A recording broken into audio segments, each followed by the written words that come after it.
രണ്ട് രക്തദാഹികൾ തമ്മിൽ അകലുന്ന കാഴ്ചയാണ് ഇപ്പോൾ ലോകം ഉറ്റുനോക്കുന്നത്. ഡൊണാൾഡ് ട്രംപ് ബെഞ്ചമിൻ നെതന്യാഹുവിനെ രൂക്ഷമായി വിമർശിച്ചതായുള്ള റിപ്പോർട്ടുകളാണ് പുറത്തുവരുന്നത്.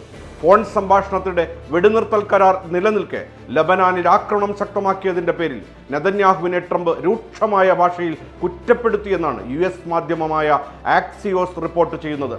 നെതന്യാഹുവിന്റെ നീക്കങ്ങൾ ഇറാനുമായുള്ള തന്റെ നയതന്ത്ര ശ്രമങ്ങളെ അപകടത്തിലാക്കുന്നതിൽ ക്ഷുഭിതനായ ട്രംപ് ഇസ്രായേൽ പ്രധാനമന്ത്രിയെ ഭ്രാന്തൻ എന്ന് വിളിക്കുകയും നിരവധി അശ്ലീല വാക്കുകൾ ഉപയോഗിച്ച് ആക്ഷേപിക്കുകയും ചെയ്തുവെന്നും റിപ്പോർട്ടുകളുണ്ട്.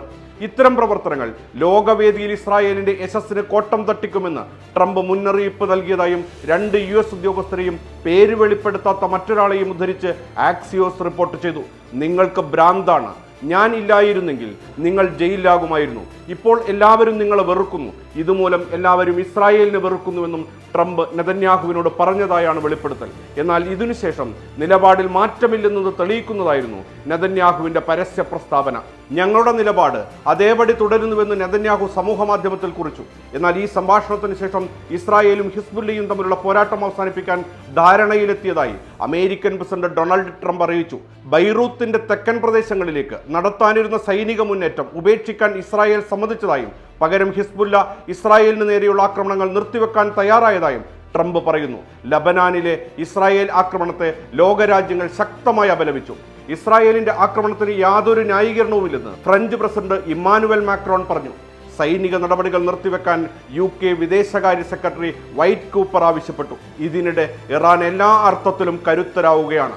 അമേരിക്കൻ ഇസ്രായേൽ വ്യോമാക്രമണങ്ങളിൽ തകർന്ന ഭൂഗർഭ മിസൈൽ താവളങ്ങളിൽ ഭൂരിഭാഗവും പുനഃസ്ഥാപിച്ചു കഴിഞ്ഞു.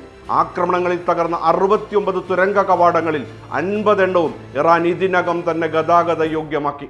അന്താരാഷ്ട്ര മാധ്യമമായ CNN ഇക്കാര്യം വ്യക്തമാക്കുന്ന സാറ്റലൈറ്റ് ചിത്രങ്ങൾ പുറത്തുവിട്ടിട്ടുണ്ട്. 18 ഭൂഗർഭ മിസൈൽ താവളങ്ങളിലായി തകർന്നുകിടന്ന 50 കവാടങ്ങളാണ് ഇറാൻ യുദ്ധകാലാടിസ്ഥാനത്തിൽ പുനർനിർമ്മിച്ചത്.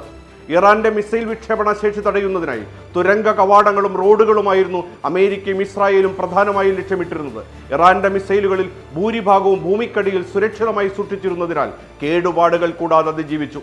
വിക്ഷേപണ ജീവനക്കാരും ലോഞ്ചറുകളും ഉള്ളിടത്തോളം കാലം ഇറാന് മിസൈൽ ആക്രമണം തുടരാനാകുമെന്ന് വിലയിരുത്തുന്നവർ ഏറെ. ഭൂഗർഭ താവളങ്ങളിലായി വൻതോതിൽ മിസൈലുകൾ ഇനിയും ഇറാന്റെ പക്കലുണ്ടാകാമെന്നാണ് വിദഗ്ധരുടെ കണക്കുകൂട്ടൽ. ചുരുക്കത്തിൽ ഇറാനെ തൊട്ട് കളിച്ച അമേരിക്കയും ഇസ്രായേലും പുതിയ പാഠങ്ങൾ പഠിക്കുകയാണ്.